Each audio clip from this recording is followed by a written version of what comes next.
Let's make your favorite curses domain expansion. I'm going to be starting with the base. This wooden floor is made from cardboard and coffee stirring sticks. I also cut a space for a light to go in the bottom. I stain the floors with about 5 layers of watered down burnt umber. The base needs to get raised up a little bit, so a ring of tinfoil and scrap wood will work.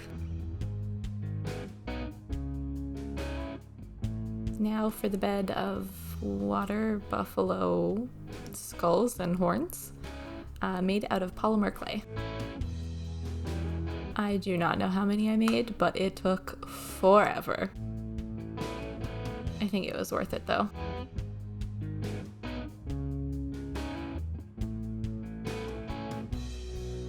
To make them look like bones, I painted them white,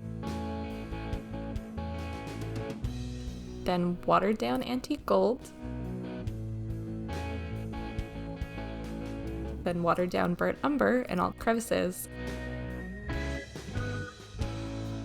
and then white again.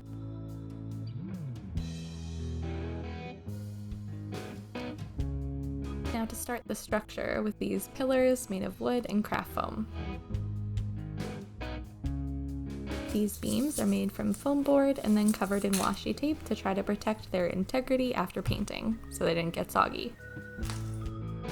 This did make it a little bit difficult to cover them in paint because the blue flowers kept showing through, but eventually I got there.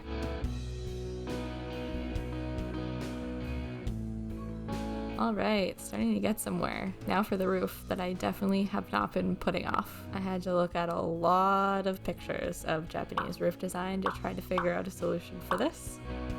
I made those 4 support beams and then added these also beams? What are these called? Then I did that again with longer pieces and a second layer.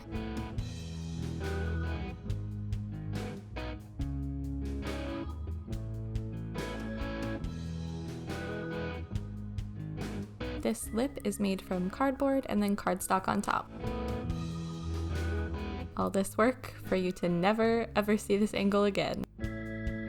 This corrugated cardboard is perfect for the roof as it already has built-in shingles. These side bits need to be chopped off and replaced with different cardboard. To add these bits, barbecue skewers fit perfectly in these gaps and they double as support.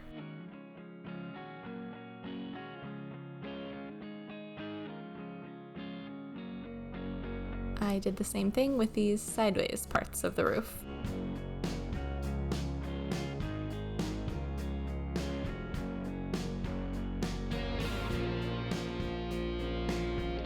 It was so difficult to get the roof to sit at the proper angle. If I were to remake it, I would add way more support. I very accurately measured the front to make more roof.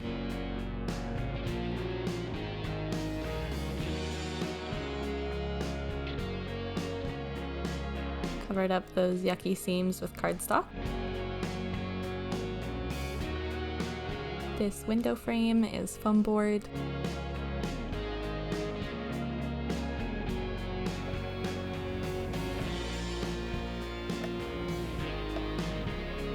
And this little mouth gets to sit right in there.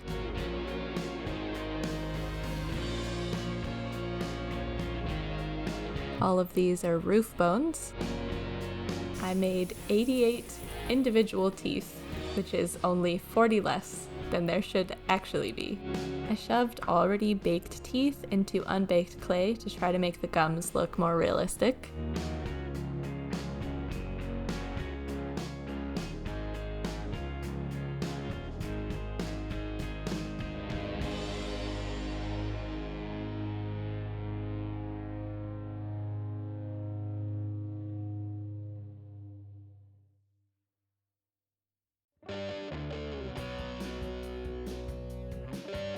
The tongues are made from clay wrapped around tin foil and then textured.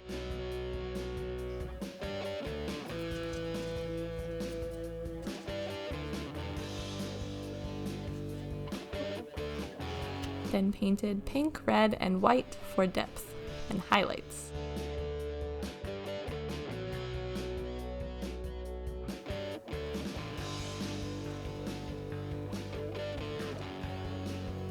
I repeated that process with all of the gums.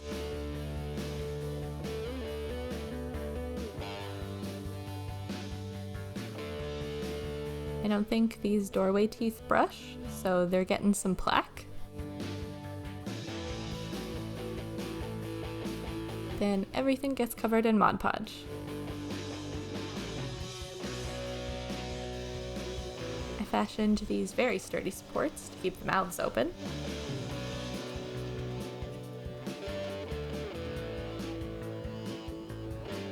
Then I painted the pillars and the roof red.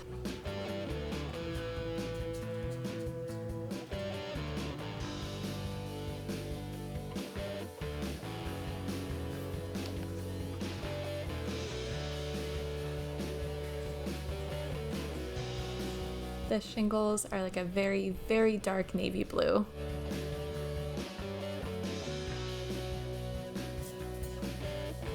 Just a little bit of weathering with a dark reddy brown and some gray on the roof shingles. Now to install all the roof bones.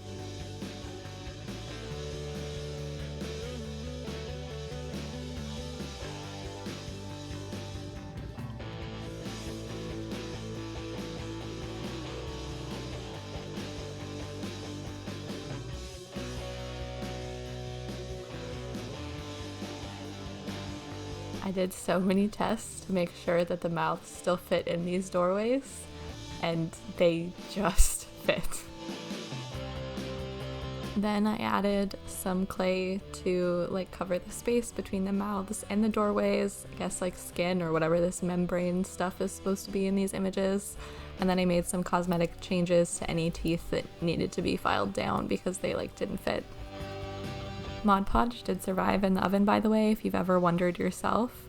I don't know if it's safe, but it survived and it didn't melt off.